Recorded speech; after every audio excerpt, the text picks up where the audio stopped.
ಹಲವು ಕಾರಣಗಳಿಂದಾಗಿ ಸರ್ಕಾರಿ ಕಾರ್ಯಾಚರಣೆಯಲ್ಲಿ ಜನಾಭಿವೃದ್ಧಿ ಕೆಲಸಗಳು ಸಮಯವರ್ತಿಯಾಗಿ ಸಂಪೂರ್ಣವಾಗಿ ಪ್ರಯೋಜನ ಕೊಡುವುದಿಲ್ಲ. ಅಲ್ಲಿಯವರೆಗೆ ಗ್ರಾಮೀಣರು ತಮ್ಮ ತುರ್ತು ಬೇಡಿಕೆಗಳನ್ನು ಪೂರೈಸಿಕೊಳ್ಳಲು ಸರ್ಕಾರದ ಕೈ ಕಾಯ್ದು ಕುಳಿತಿರಬೇಕಾಗಿಲ್ಲ. ತಾವೇ ಅವುಗಳನ್ನು ತುಂಬಿಕೊಳ್ಳುವ ಉಪಾಯವೂ ಇದೆ. ಅದೇ ಸಹಕಾರ.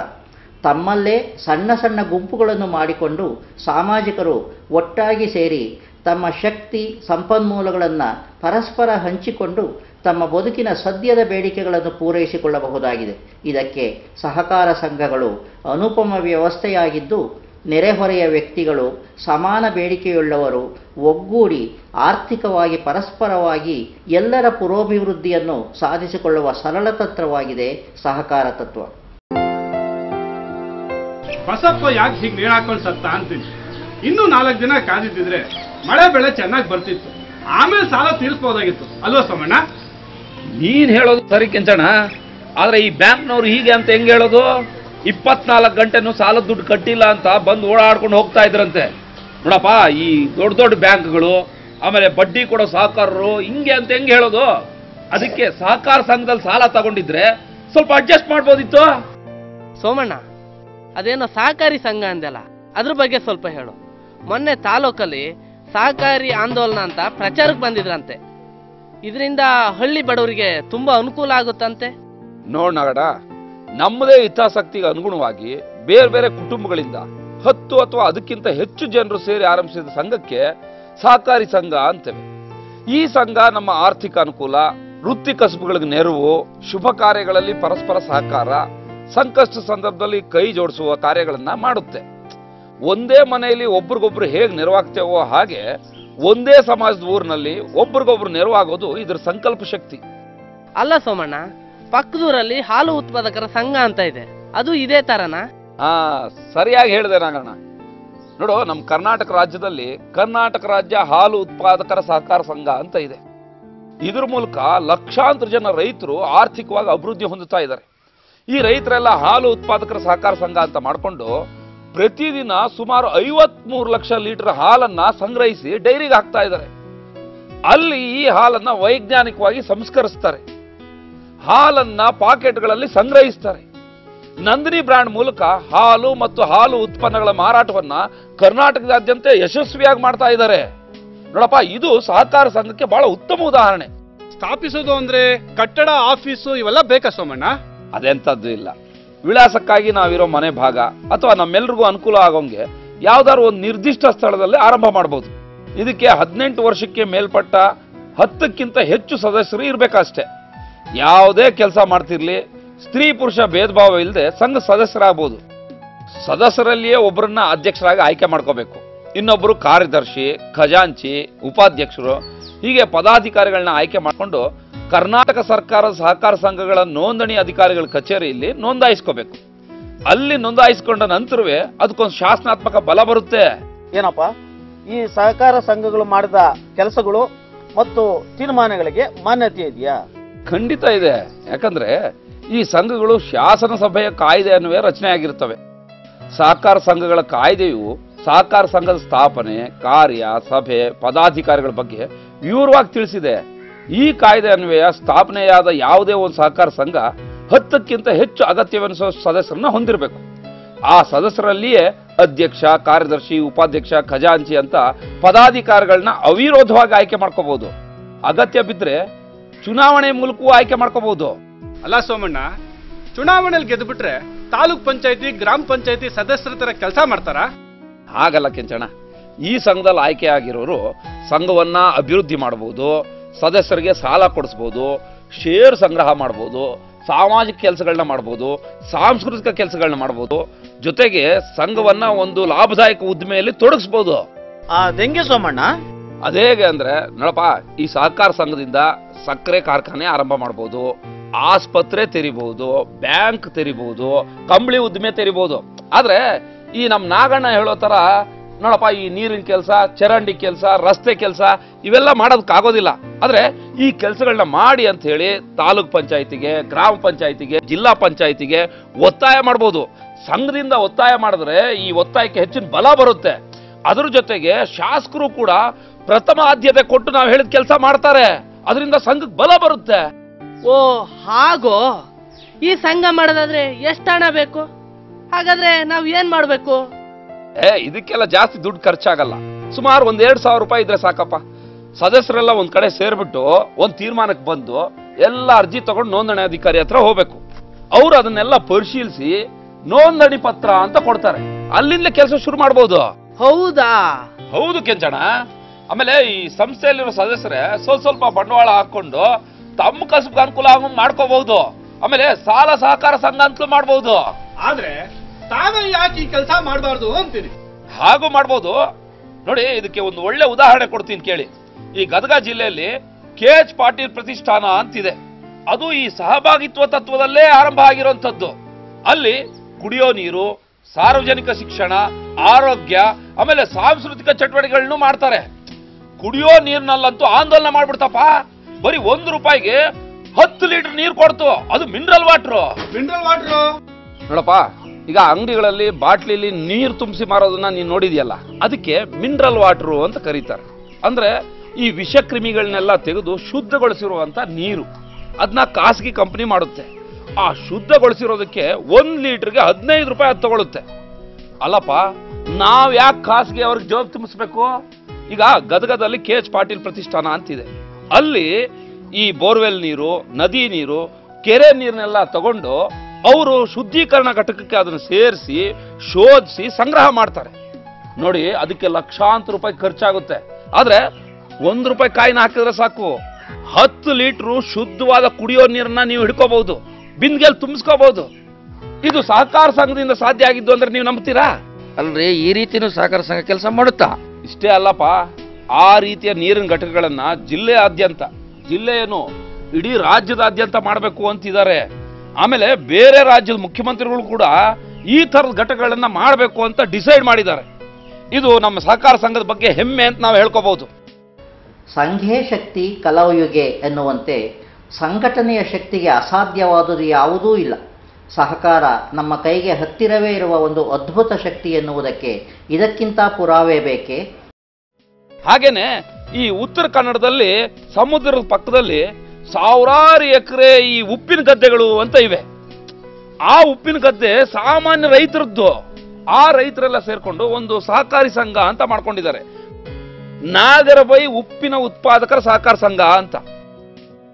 ಅದರ ಮೂಲಕ ಅವರೆಲ್ಲರೂ ಕೂಡ ಈ ಉಪ್ಪನ್ನ ಸಂಗ್ರಹಿಸಿ ಅದನ್ನು ವೈಜ್ಞಾನಿಕವಾಗಿ ಸಂಸ್ಕರಿಸಿ ಪಾಕೆಟ್ಗಳಲ್ಲಿ ಹಾಕಿ ಮಾರಾಟ ಮಾಡ್ತಾರೆ. ಅದರಿಂದ ಆ ರೈತರೆಲ್ಲ ಇವತ್ತು ಆರ್ಥಿಕವಾಗಿ ಬಹಳ ಅಭಿವೃದ್ಧಿ ಆಗಿದ್ದಾರೆ.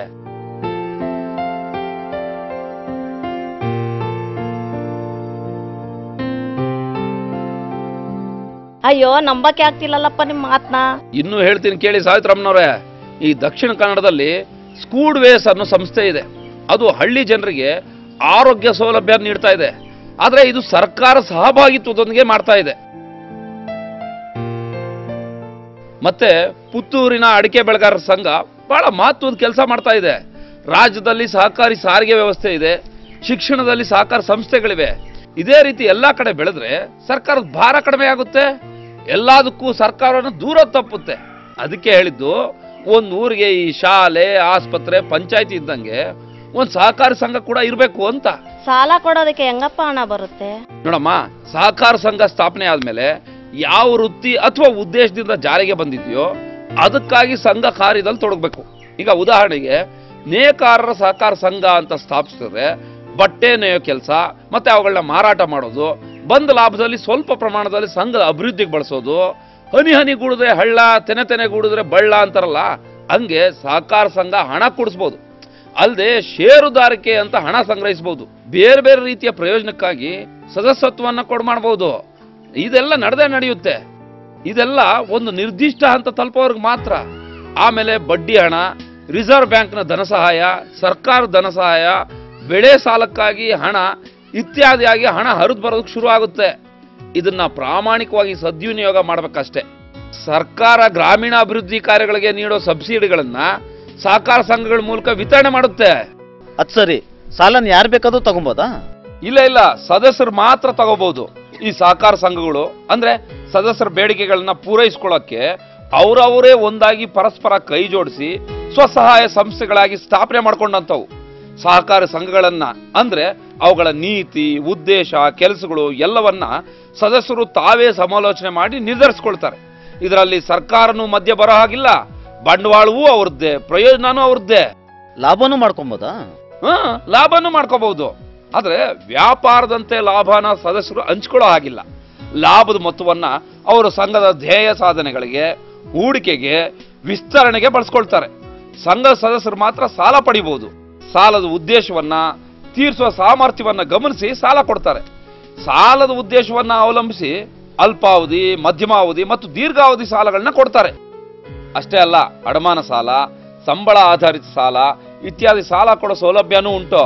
ಆದ್ರೆ ಸಾಲವನ್ನ ಯಾವ ಉದ್ದೇಶಕ್ಕೆ ತಗೊಂಡಿರ್ತಾರೋ ಅದೇ ಉದ್ದೇಶಕ್ಕೆ ಬಳಸ್ಬೇಕು.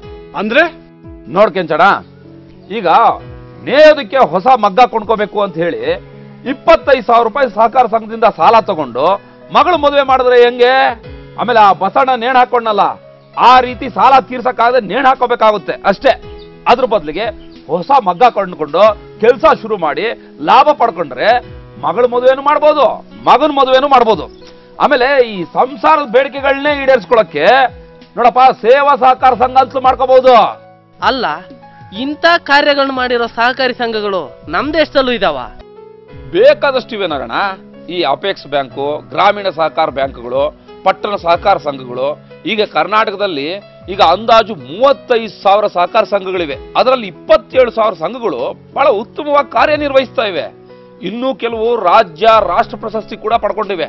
ಈಗ ಉದಾಹರಣೆಗೆ ಹೇಳ್ಬೇಕಂದ್ರೆ ಕರ್ನಾಟಕ ಹಾಲು ಉತ್ಪಾದಕರ ಸಹಕಾರ ಸಂಘ, ಧರ್ಮಸ್ಥಳ ಮಂಜುನಾಥ ಗ್ರಾಮೀಣ ಅಭಿವೃದ್ಧಿ ಸಂಘ, ಪುತ್ತೂರು ಅಡಿಕೆ ಬೆಳೆಗಾರರ ಸಹಕಾರ ಸಂಘ, ಅಪೆಕ್ಸ್ ಬ್ಯಾಂಕು, ಮೀನುಗಾರಿಕೆ ಸಹಕಾರ ಸಂಘ, ಹುಲಕೋಟಿ ಶಿಕ್ಷಣ ಸಹಕಾರಿ ಸಂಘ, ಗೃಹ ನಿರ್ಮಾಣ ಸಹಕಾರಿ ಸಂಘ, ಸಹಕಾರಿ ಸಕ್ಕರೆ ಕಾರ್ಖಾನೆಗಳು ಬಹಳ ಉತ್ತಮವಾಗಿ ಕಾರ್ಯನಿರ್ವಹಿಸ್ತಾ ಇವೆ. ಇದೆಲ್ಲ ಸಾಧ್ಯನಾ ಅಂತ ಯೋಚನೆ ಆಗ್ತಾ ಇದೆ ನನಗೆ. ಹೌದು ಕೆಂಚಣ, ಜನರಿಂದ ಜನರಿಗಾಗಿ ಮಾಡಿಕೊಂಡ ಸಂಘಗಳು ನಾನು ಎಲ್ಲರಿಗಾಗಿ, ಎಲ್ಲರೂ ನನಗಾಗಿ ಅನ್ನೋ ಹಂಗೆ ಸರ್ವರಿಗೂ ಸಮಪಾಲು, ಸರ್ವರಿಗೂ ಸಮಬಾಳು ಅನ್ನೋ ತತ್ವವನ್ನು ಇಟ್ಕೊಂಡು ನಿಜಕ್ಕೂ ಹೆಮ್ಮೆ ತರುವಂತ ಕೆಲಸ ಮಾಡ್ತಾ ಇವೆ.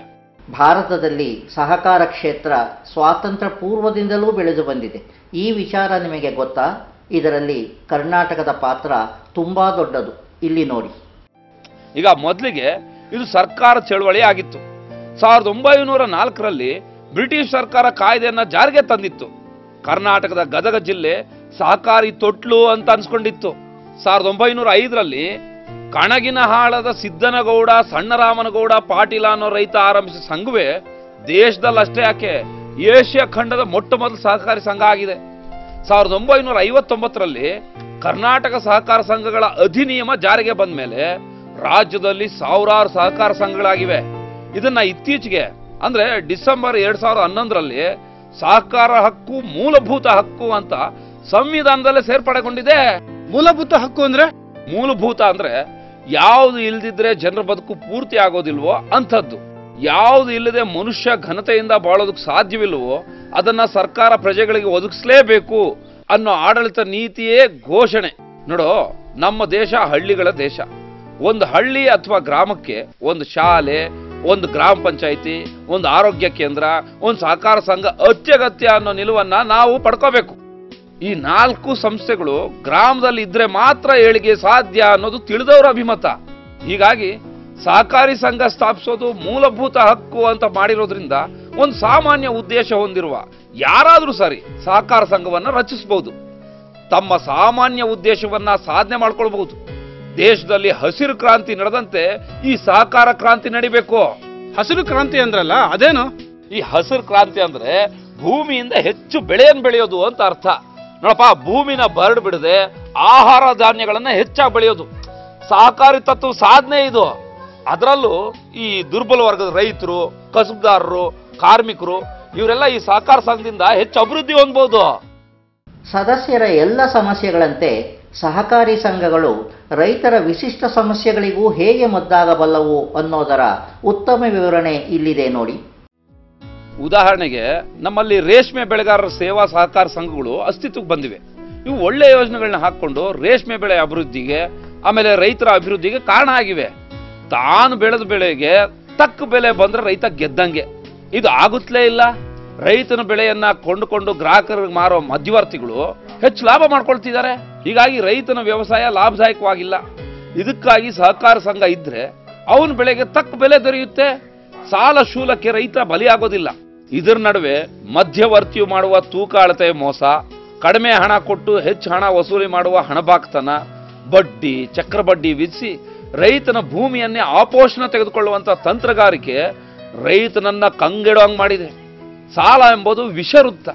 ಹುಚ್ಚು ಬಿಡದೆ ಮದುವೆ ಆಗೋದಿಲ್ಲ, ಮದುವೆ ಆಗದೆ ಹುಚ್ಚು ಬಿಡೋದಿಲ್ಲ ಅನ್ನೋಂಗೆ ಸಾಲ ಮಾಡೋದೇ ನಮ್ಮ ರೈತನ ಹಣೆ ಬರ ಆಗ್ಬಿಟ್ಟಿದೆ. ಸಹಕಾರದಿಂದ ಒಬ್ಬೊಬ್ಬರಿಗೂ ನೆರವಾದ್ರೆ ಈ ಸಾಲದ ಅವಶ್ಯಕತೆ ಬರೋದಿಲ್ಲ. ಸಂಘ ಮಾಡಿದ್ಮೇಲೆ ಅಧಿಕಾರ ತಾನಾಗೆ ಬರುತ್ತಾ ಸೋಮಣ್ಣ? ಸಹಕಾರ ಸಂಸ್ಥೆಗೆ ಸೇರಿದ ಮೇಲೆ ಪ್ರತಿಯೊಬ್ಬ ಪ್ರತಿನಿಧಿ ಅಥವಾ ಪದಾಧಿಕಾರಿ ಜನತೆಯ ಸೇವೆಗೆ ದೊರೆತ ಅವಕಾಶ ಅಂತ ಕೆಲಸ ಮಾಡಬೇಕು. ಇದೊಂದು ಪ್ರಜಾಪ್ರಭುತ್ವ ಮಾದರಿಯ ಸಂಸ್ಥೆ ಆಗಿರೋದ್ರಿಂದ ಬಹುಮತವನ್ನ ಸಂತೋಷದಿಂದ ಒಪ್ಪಿ ಸಹಕಾರಕ್ಕೆ ಅಣಿ ಆಗಬೇಕು. ಸಹಕಾರ ಸಂಘದಲ್ಲೂ ಆದ್ರೆ ಬಹುತೇಕ ಇವು ಆದ್ಯತೆ ಪ್ರಶ್ನೆಗಳಾಗಿರ್ತವೆ. ಭಿನ್ನ ಅಭಿಪ್ರಾಯಗಳು ಇದ್ದೇ ಇರ್ತವೆ. ಅವುಗಳನ್ನ ಸಾವಧಾನವಾಗಿ ಸಮಾಲೋಚಿಸಬೇಕು. ನೆಗಡಿ ಬಂತು ಅಂತ ಮೂಗು ಕುಯ್ಕೊಳ್ಳೋದಕ್ಕಾಗುತ್ತಾ? ಸಹಕಾರ ಸಾಯಬಾರದು. ಬಹು ಮುಖ್ಯವಾಗಿ ವೈಯಕ್ತಿಕ ಪ್ರಯೋಜನಕ್ಕಿಂತ ಸಾಂಘಿಕ ಲಾಭ ಪ್ರಯೋಜನ ಮುಖ್ಯ ಅಂತ ಕೆಲಸ ಮಾಡಬೇಕು. ಈ ಕೆಲಸಗಳೆಲ್ಲ ಸಂಘದ ಸದಸ್ಯ ಪದಾಧಿಕಾರಿಗಳ ಪ್ರಾಮಾಣಿಕತೆ ಮತ್ತೆ ದಕ್ಷ ಕಾರ್ಯಾಚರಣೆಯನ್ನ ಅವಲಂಬಿಸಿರ್ತವೆ. ಯಾವುದೇ ಸಹಕಾರ ಸಂಘ ತನ್ನ ಉದ್ದೇಶಕ್ಕೆ ಬದ್ಧವಾಗಿ ನಡ್ಕೋಬೇಕು. ಅದೇ ಸಹಕಾರದ ಅರ್ಥ. ಅಧಿಕಾರ ಬಂದಾಗ ಇವೆಲ್ಲ ಕಣ್ಣು ಕಾಣಿಸೋದಿಲ್ಲ ಸೋಮಣ್ಣ. ಹಾಗನ್ಬೇಡ ಕೆಂಚಣ್ಣ. ಸಹಕಾರವನ್ನ ಉಸಿರಾಗಿಸ್ಕೊಂಡು ಸಂಘದ ಏಳಿಗೆಯೇ ನಮ್ಮ ಏಳಿಗೆ ಅಂತ ದುಡಿದ ಅನೇಕ ಮಹನೀಯರು ಬಾಳ್ ಹೋಗಿದ್ದಾರೆ. ಕೆನರಾ ಬ್ಯಾಂಕು ಇವತ್ತು ರಾಷ್ಟ್ರೀಯ ಬ್ಯಾಂಕ್ ಆಗಿದೆ. ಆದ್ರೆ ಮೊದಲು ಇದು ಕೂಡ ಸಹಕಾರ ಸಂಘದ ರೂಪದಲ್ಲಿ ಆರಂಭ ಆಗಿದ್ದು. ಇದರ ಆರಂಭಕರ್ತರು ಶ್ರೀಯುತ ಸುಬ್ಬರಾಯ ಪೈ ಅಂತ ದಕ್ಷಿಣ ಕನ್ನಡದವರು. ಹಾಗೇನೆ KH ಪಾಟೀಲ್ ಅವರು ಹುಟ್ಟು ಹಾಕಿದ ಹುಲಕೋಟಿ ಸಹಕಾರ ಸಂಸ್ಥೆ ಕೂಡ ಗದಗ ಜಿಲ್ಲೆಯಲ್ಲಿ ಸಾಧನೆ ಮಾಡಿದೆ. ಇವ್ರ ಜೊತೆಗೆ RS Hegde ಕಡವೆ, ವಿಟ್ಟಪ್ಪ ಕಂಟ್ಲಿ, BG Banakar, HK Kumaraswamy, S Kotrabasappa ಇವರೆಲ್ಲರ ಜೊತೆಗೆ ರಾಜ್ಯದ ಅನೇಕ ಸರ್ಕಾರಿ ಧುರೀಣರು ಈ ಸಹಕಾರ ಕ್ಷೇತ್ರದಲ್ಲಿ ಅವಿರತವಾಗಿ ಶ್ರಮಿಸಿದ ಫಲವಾಗಿ ಇವತ್ತು ಅನೇಕ ಸಂಘ ಸಂಸ್ಥೆಗಳು ಬೆಳೆದು ಅನೇಕ ತೆರನಾಗಿ ಜನಸೇವೆ ಮಾಡ್ತಾ ಇವೆ. ಈ ಸಮಾಜದ ಬೇಡಿಕೆಗಳನ್ನ ಪೂರೈಸೋದಕ್ಕೆ ಸರ್ಕಾರಿ ಇಲಾಖೆಗಳು, ನಿಗಮ ನಿಕಾಯಗಳು, ಖಾಸಗಿ ಉದ್ಯಮಗಳು, ವ್ಯಾಪಾರ ಸಂಸ್ಥೆಗಳು ಸಜ್ಜಾಗಿರುವಾಗ ಈ ಸಹಕಾರ ಸಂಘಗಳ ಮಹತ್ವ ಏನು ಸೋಮಣ್ಣ? ಇದು ತುಂಬಾ ಮುಖ್ಯವಾದ ಅಂಶ. ಸರ್ಕಾರಗಳ ಈಗಿನ ಸ್ವರೂಪ ದೃಷ್ಟಿಯಿಂದ ಅವುಗಳನ್ನ ಅಭ್ಯುದಯ ಸರ್ಕಾರಗಳು ಅಂತ ಕರೀತಾರೆ. ಇದರ ಅರ್ಥ ತನ್ನ ಆಡಳಿತವನ್ನ ಚುನಾಯಿಸಿಕೊಂಡ ಜನತೆಯ ಎಲ್ಲಾ ಬೇಡಿಕೆಗಳಿಗೂ ನಿರೀಕ್ಷೆಗಳಿಗೂ ಸರ್ಕಾರ ತಾನೇ ಸ್ಪಂದಿಸುವ ಮೂಲಕ ಜನರ ಹಿತವನ್ನ ಖಾತ್ರಿಯಾಗಿ ಸಾಧಿಸಬೇಕು ಅನ್ನುವಂಥದ್ದು. ಸಾಮಾಜಿಕ, ಆರ್ಥಿಕ, ಮಾನವ ಸಂಪನ್ಮೂಲಗಳನ್ನ ಕ್ರೋಢೀಕರಿಸಿಕೊಂಡು ಸರ್ವೋದಯವನ್ನ ಸಾಧಿಸೋದೇ ರಾಷ್ಟ್ರಾಡಳಿತದ ಕಾರ್ಯನೀತಿ. ರಾಷ್ಟ್ರದ ನೈಸರ್ಗಿಕ ಸಂಪತ್ತು ದೇಶದ ಇಡೀ ಪ್ರಜಾ ಸಮುದಾಯಕ್ಕೆ ಸೇರಿದಾಗಿದೆ. ಅದರಿಂದ ಒದಗುವಂತ ಉತ್ಪನ್ನ ಲಾಭಗಳು ಪ್ರತಿ ಪ್ರಜೆಗೂ ಸಮಾನವಾಗಿ ಹಂಚಿಕೆ ಆಗುವಂತೆ ನಿರ್ವಹಿಸೋದು ಸರ್ಕಾರದ ಕರ್ತವ್ಯ. ಸಾರ್ವಭೌಮ ದೇಶಗಳು ತಮ್ಮ ಧ್ಯೇಯ ಸಾಧನೆಗೆ 3 ವಿಧವಾದ ಶಕ್ತಿ ರೂಪಗಳನ್ನ ಗುರುತಿಸಿಕೊಂಡಿವೆ. ಅವು ಯಾವ್ಯಾವ್ದಪ್ಪ ಅಂದ್ರೆ, ಒಂದು ಸಾರ್ವಜನಿಕ ವಲಯ, ಎರಡನೇದು ಖಾಸಗಿ ವಲಯ, ಮತ್ತೆ ಮೂರನೇದು ಸಹಕಾರಿ ವಲಯ. ಇದರಲ್ಲಿ ಸರ್ಕಾರಿ ಸ್ವಾಮ್ಯದ ಕಂಪನಿಗಳು ಮತ್ತೆ ಆಡಳಿತಾತ್ಮಕ ನಿಗಮ ಮಂಡಳಿಗಳು ಸೇರಿವೆ. ಈ ಮೂಲವಾದ ಸಂಪನ್ಮೂಲಗಳನ್ನ ರಕ್ಷಿಸುವ ಹಾಗೂ ರಾಷ್ಟ್ರೀಯ ಆದಾಯ ವರಮಾನಗಳನ್ನ ಸರ್ಕಾರದ ನೀತಿಯಂತೆ ಜನಾಭ್ಯುದಯಕ್ಕಾಗಿ ವಿನಿಯೋಗಿಸುವ ಕೆಲಸವನ್ನ ಸರ್ಕಾರದ ಇಲಾಖೆಗಳೇ ಸ್ವತಃ ನಿರ್ವಹಿಸ್ತವೆ. ಘೋಷಿತ ನೀತಿಯ ಅನುಷ್ಠಾನಕ್ಕೆ ಈ ರೀತಿಯ ನೇರ ನಿಯಂತ್ರಣ ಇರೋದು ಒಳ್ಳೆಯದು. ಖಾಸಗಿ ವಲಯ ಅಂದ್ರೆ ಖಾಸಗಿ ಕಂಪನಿಗಳು, ವ್ಯಾಪಾರ ಹಾಗೇನೆ ಉದ್ಯಮ ಸಂಸ್ಥೆಗಳು ಇದರಲ್ಲಿ ಸೇರಿವೆ. ಬಂಡವಾಳ ಇದ್ರ ಶಕ್ತಿ. ಬಂಡವಾಳವನ್ನ ಹೆಚ್ಚಿಸೋದು ಹಾಗೆ ಲಾಭ ಗಳಿಸ್ಕೊಳ್ಳೋ ದೃಷ್ಟಿಯಿಂದ ಇದು ಕಾರ್ಯೋನ್ಮುಖಗೊಳ್ಳುತ್ತೆ. ಖಾಸಗಿ ವಲಯದಲ್ಲಿ ತುಂಬಾ ಹೆಚ್ಚಿನ ಸಂಪತ್ತಿದೆ. ಇದನ್ನ ಉತ್ಪಾದನೆ, ವಾಣಿಜ್ಯ ಹಾಗೇನೆ ಸೇವಾ ವಲಯದಲ್ಲಿ ತೊಡಸೋ ಮೂಲಕ ಇದು ಸಮಾಜದ ಅಗತ್ಯತೆಗಳನ್ನು ಪೂರೈಸೋದಕ್ಕೆ ನೆರವಾಗುತ್ತೆ. ಈ ಉತ್ಪಾದನೆಯನ್ನ ವಿವಿಧ ಸಾಮಾಜಿಕ ವಲಯಗಳ ಅಗತ್ಯತೆಗಳನ್ನು ಪೂರೈಸೋದಕ್ಕೆ ನೋಡ್ಕೊಳ್ಳೋ ಮಟ್ಟಿಗೆ ಸರ್ಕಾರ ಖಾಸಗಿ ವಲಯ ಚಟುವಟಿಕೆ ಮೇಲೆ ನಿಯಂತ್ರಣ ಇಡಬೇಕಾಗುತ್ತೆ. ಸಹಕಾರಿ ವಲಯದ ಪಾತ್ರ ಏನು? ಇದರಲ್ಲಿ ಸಹಕಾರಿ ಸಂಘಗಳು ಮತ್ತು ಸರ್ಕಾರೇತರ ಸಂಸ್ಥೆಗಳು ಸೇರಿವೆ. ಆಡಳಿತಾತ್ಮಕ ನಿರ್ವಹಣೆ ಸಾರ್ವತ್ರಿಕ ವಲಯ, ಹಾಗೇನೆ ಇನ್ನುಳಿದ ಮೂರನೇ ಶಕ್ತಿ ರೂಪವೆಂದ್ರೆ ಸಹಕಾರಿ ಕ್ಷೇತ್ರ. ಸರ್ಕಾರಿ ಮತ್ತು ಖಾಸಗಿ ವಲಯಗಳಿಗೆ ಹೋಲಿಸಿದ್ರೆ ಇದರ ಗಾತ್ರ ಚಿಕ್ಕದು. ಇದರ ಶಕ್ತಿ ಸಂಘಟನೆಯಲ್ಲಿದೆ. ಅನೇಕ ಸಹಕಾರಿಗಳು ತಮ್ಮ ತಮ್ಮ ವಲಯಗಳಲ್ಲಿ ಉಂಟು ಮಾಡಿದ ಉತ್ಪಾದನೆಯನ್ನ ಒಟ್ಟುಗೂಡಿಸಿದಾಗ ಅದೊಂದು ಪ್ರಭಾವಿ ಶಕ್ತಿ ಆಗುತ್ತೆ. ಸಹಕಾರಿ ವಲಯದ ಮೇಲೆ ಈ ಸರ್ಕಾರ ನಿಯಂತ್ರಣ ಇರಲ್ವಾ? ಇಲ್ಲ, ಇರಲೂಬಾರದು. ಸಹಕಾರ ಸಂಘಗಳು ಸ್ವಪ್ರೇರಣೆಯಿಂದ ಹುಟ್ಟುಕೊಂಡಂಥವು. ಅದರ ಸದಸ್ಯರುಗಳ ಶಕ್ತಿ ಸಾಮರ್ಥ್ಯ ಒಂದೇ ಸಾಮಾನ್ಯ ಉದ್ದೇಶದತ್ತ ಹರಿತಾ ಇರುತ್ತೆ. ಹೊರಗಿನ ನಿಯಂತ್ರಣ ಇದ್ರೆ ಇವುಗಳ ಸ್ವಾಯತ್ತತೆಗೆ ಧಕ್ಕೆ ಬರುತ್ತೆ. ಅದಕ್ಕಾಗಿಯೇ ಸರ್ಕಾರ ಇದ್ರ ಚಟುವಟಿಕೆಗಳೆಲ್ಲ ಹಸ್ತಕ್ಷೇಪ ಮಾಡೋದಿಲ್ಲ. ಒಂದೊಂದು ವಲಯದ ನಿಶ್ಚಿತ ಬೇಡಿಕೆಗಳು ಸ್ವಶಕ್ತಿಯಿಂದ ಪೂರೈಸೋ ಹಾಗಾಗಿ ಸಮಾಜದಲ್ಲಿ ಸಂತೃಪ್ತಿ ಮೂಡುತ್ತೆ. ಹಾಗೆ ಸ್ವಲ್ಪ ಬಿಡಿಸಿ ಹೇಳಿ ಸೋಮಣ್ಣ. ನಾಡಿನ ಸಂಪನ್ಮೂಲಗಳನ್ನು ಉತ್ಪಾದಕತೆಯಲ್ಲಿ ತೊಡಗಿಸೋದಕ್ಕೆ ಸರ್ಕಾರಿ ಕಂಪನಿಗಳು ಮತ್ತು ನಿಗಮ ಮಂಡಳಿಗಳು ಸ್ಥಾಪಿಸಲ್ಪಡ್ತವೆ. ನಾಡಿನ ಸಂಪತ್ತಿನ ಮೇಲೆ ಸರ್ಕಾರಿ ಇಲಾಖೆಗಳು ಪೂರ್ಣ ಸ್ವಾಮ್ಯವನ್ನು ಹೊಂದಿದ್ರೆ ಸಾರ್ವಜನಿಕ ವಲಯ ಅವುಗಳ ನಿರ್ವಹಣಾ ಸ್ವಾಮ್ಯವನ್ನು ಹೊಂದಿರ್ತವೆ. ಈ ನಿರ್ವಹಣೆ ಪೂರ್ವ ನಿರ್ಧಾರಿತ ನೀತಿ ಕಾರ್ಯಯೋಜನೆಗಳ ಅನುಸಾರವಾಗಿ ಮಾತ್ರ ಆಗಬೇಕಾಗುತ್ತೆ. ಈ ನೀತಿ ನಿಲುವುಗಳು ಸಾಮಾಜಿಕ ಆದ್ಯತೆಗಳನ್ನು ಅನುಸರಿಸಿ ಕಾಲಕ್ಕೆ ಸುಧಾರಿಸಬೇಕಾಗ್ತದೆ. ಇದಕ್ಕೆ ತಕ್ಕದಾದ ತಂತ್ರಗಾರಿಕೆ ಸರ್ಕಾರಿ ವಲಯದಲ್ಲಿ ಇರಲಾರದು. ಸಾರ್ವಜನಿಕ ವಲಯ ಸಂಸ್ಥೆಗಳು ರಾಷ್ಟ್ರೀಯ ರಾಜ್ಯ ಯೋಜನೆಗಳ ಪರಿಣಾಮಕಾರಿ ನಿರ್ವಹಣೆಯು ಈ ವಲಯದ ಅಧಿಕಾರ ವರ್ಗದ ದಕ್ಷತೆ, ಕ್ಷಮತೆ, ಬದ್ಧತೆ, ಪ್ರಾಮಾಣಿಕತೆ, ಕೌಶಲ್ಯಗಳ ಕೊರತೆಯಿಂದಲೂ ಸರ್ಕಾರದ ನೇತ್ಯಾತ್ಮಕ ನಿಯಂತ್ರಣ ಸೂತ್ರಗಳ ಫಲವಾಗಿಯೂ ಊರ್ಜಿತವಾದ ನಿದರ್ಶನಗಳು ಅತ್ಯಲ್ಪ. ಈ ವಲಯ ಜನರ ನಿರೀಕ್ಷೆಗಳನ್ನು ಪೂರೈಸೋದರಲ್ಲಿ ಸಂಪೂರ್ಣವಾಗಿ ಸೋತಿವೆ ಅನ್ನೋದೇ ಲೋಕಾಭಿಪ್ರಾಯ. ಈ ಖಾಸಗಿ ವಲಯದ ಅವಗುಣಗಳು ಏನು ಸೋಮಣ್ಣ? ಈ ಖಾಸಗಿ ವಲಯದಲ್ಲಿ ಸಂಪನ್ಮೂಲಕ್ಕೆ ಕೊರತೆ ಇಲ್ಲ, ಕೌಶಲ್ಯದ ಕೊರತೆ ಇಲ್ಲ, ದಕ್ಷತೆ ಬದ್ಧತೆಗಳ ಕೊರತೆ ಇಲ್ಲ. ಆದ್ರೆ ಇದರ ಲಾಭಕೋರ ಪ್ರವೃತ್ತಿಯ ಮೇಲೆ ನಿಯಂತ್ರಣ ಸಾಧಿಸೋದು ಕಷ್ಟದ ಕೆಲಸ ಆಗಿದೆ. ಜನರ ಜೀವನಾವಶ್ಯಕತೆಗಳನ್ನು ಪೂರೈಸಬೇಕಾದ ಸರ್ಕಾರದ ಹೊಣೆಗಾರಿಕೆಯಲ್ಲಿ ಖಾಸಗಿ ವಲಯ ಸರ್ಕಾರಕ್ಕೆ ನೆರವಾಗುತ್ತೆ. ಸಾಮಾಜಿಕ ಜವಾಬ್ದಾರಿಗಳನ್ನ ಹೊರುವಂತೆ ಖಾಸಗಿ ವಲಯವನ್ನ ಸರ್ಕಾರ ಹುರಿದುಂಬಿಸಬಹುದೇ ಹೊರತು ಕಡ್ಡಾಯ ಮಾಡೋಂಗಿಲ್ಲ. ಹಾಗಂತಲೇ ಲೋಕಾಡಳಿತದ 3 ಶಕ್ತಿ ರೂಪಗಳಲ್ಲಿ ಸಹಕಾರಿ ಕ್ಷೇತ್ರ ಜನರಲ್ಲಿ ಹೆಚ್ಚಿನ ಭರವಸೆಯನ್ನ ಮೂಡಿಸೋದಾಗಿದೆ. ಅದಕ್ಕೆ ಸ್ವಯಂ ಸೇವೆ ಅತ್ಯುತ್ತಮ ಸೇವೆ ಅಂತಾರೆ. ಸಹಕಾರ ಸಂಘಗಳ ಬಗ್ಗೆ ತುಂಬಾ ವಿಚಾರಗಳನ್ನ ತಿಳ್ಕೊಂಡಂಗಾಯ್ತು. ಈ ಸಹಕಾರಿ ಬ್ಯಾಂಕ್ಗಳಿಗೆ ಭವಿಷ್ಯ ಇದೆಯಾ? ಯಾಕಿಲ್ಲ? ನೀವು ಈ ಪ್ರಶ್ನೆ ಕೇಳಿದ್ ಒಳ್ಳೇದಾಯ್ತು. ಹೇಳ್ತೀನಿ ಕೇಳ್ರಿ. ನಮ್ಮ ದೇಶದ ಎಲ್ಲಾ ಬ್ಯಾಂಕ್ಗಳನ್ನ ರಿಸರ್ವ್ ಬ್ಯಾಂಕು ನಿಯಂತ್ರಿಸುತ್ತೆ. ಅದಕ್ಕೆ ಬ್ಯಾಂಕ್ಗಳ ಬ್ಯಾಂಕು ಅಂತ ಕರೀತಾರೆ. ಈ ಬ್ಯಾಂಕ್ಗಳಲ್ಲಿ ವಾಣಿಜ್ಯ ಬ್ಯಾಂಕ್ಗಳು, ಸಹಕಾರಿ ಬ್ಯಾಂಕ್ಗಳು ಅಂತ ಇರ್ತವೆ. ಆ ಎರಡೂ ಬ್ಯಾಂಕ್ಗಳನ್ನ ಈ ರಿಸರ್ವ್ ಬ್ಯಾಂಕೇ ನಿಯಂತ್ರಿಸುತ್ತೆ. ಅದ್ರ ಕೆಳಗಡೆ ಬರೋದು. ಅದಕ್ಕೆ ಜನರಲ್ ನಂಬಿಕೆ ಜಾಸ್ತಿ ಆಗುತ್ತೆ. ಆ ನಂಬಿಕೆಯಿಂದಲೇ ವ್ಯವಹರಿಸ್ತಾರೆ. ವಾಣಿಜ್ಯ ಬ್ಯಾಂಕು ಅಂತಂದ್ರೆ Mysuru bank, Canara bank, syndicate bank, corporation bank ಇವೆಲ್ಲ ವಾಣಿಜ್ಯ ಬ್ಯಾಂಕ್ಗಳು, ಖಾಸಗಿ ಬಂಡವಾಳದಿಂದ ನಡೆಯುವಂಥವು. ಅದೇ ಸಹಕಾರಿ ಬ್ಯಾಂಕ್ ಅಂದ್ರೆ ಅಪೆಕ್ಸ್ ಸಹಕಾರಿ ಬ್ಯಾಂಕು, ಸೆಂಟ್ರಲ್ ಸಹಕಾರಿ ಬ್ಯಾಂಕು, ಗ್ರಾಮೀಣ ಸಹಕಾರಿ ಬ್ಯಾಂಕು, ಪಟ್ಟಣ ಸಹಕಾರಿ ಬ್ಯಾಂಕು, ಕೈಗಾರಿಕಾ ಬ್ಯಾಂಕು, ವ್ಯವಸಾಯ ಸಹಕಾರಿ ಬ್ಯಾಂಕು ಇವು ಸಹಕಾರಿ ಬಂಡವಾಳದಿಂದ ನಡೆಯುವಂಥವು. ಇನ್ನು ಖಾಸಗಿ ವಲಯ, ಇಲ್ಲಿ ಖಾಸಗಿ ಅವರೇ ಬಂಡವಾಳವನ್ನು ಹೂಡ್ತಾರೆ. ಸ್ವಲಾಭವೇ ಇಲ್ಲಿ ಮೂಲ ಮಂತ್ರ. ಆದ್ರೆ ಸಹಕಾರ ವಲಯ ಹಾಗಲ್ಲ. ಇದರಲ್ಲಿ ಸಾರ್ವಜನಿಕ ಹಿತ ಇರುತ್ತೆ, ಸಾರ್ವಜನಿಕ ಸೇವೆ ಇರುತ್ತೆ, ಆಮೇಲೆ ಸಾರ್ವಜನಿಕರ ಅಭಿವೃದ್ಧಿನೂ ಇರುತ್ತೆ. ಏನಂತೀರಿ? ಸಮಾನ ಗುರಿ, ಸಮಾನ ಧ್ಯೇಯ, ಸಮಾನ ಇಚ್ಛೆ, ಸಮಾನ ಬೇಡಿಕೆ, ಸಮಾನ ಅಭಿರುಚಿ, ಸಮಾನ ಆದರ್ಶ, ಸಮಾನ ಅಭಿಲಾಷೆ, ನಿರೀಕ್ಷೆ, ಆಕಾಂಕ್ಷೆಗಳುಳ್ಳ ಸಮಾನ ಮನಸ್ಕರು ಒಂದಾಗಿ ಸೇರಿ ದುಡಿಯುವಾಗ ಅವರ ಸಂಚಿತ ಸಾಮರ್ಥ್ಯಕ್ಕೆ ನಿಲುಕದ ವಿಚಾರವೇ ಇಲ್ಲ. ಇದೇ ಸಹಕಾರಿ ತತ್ವದ ತಿರುಳು.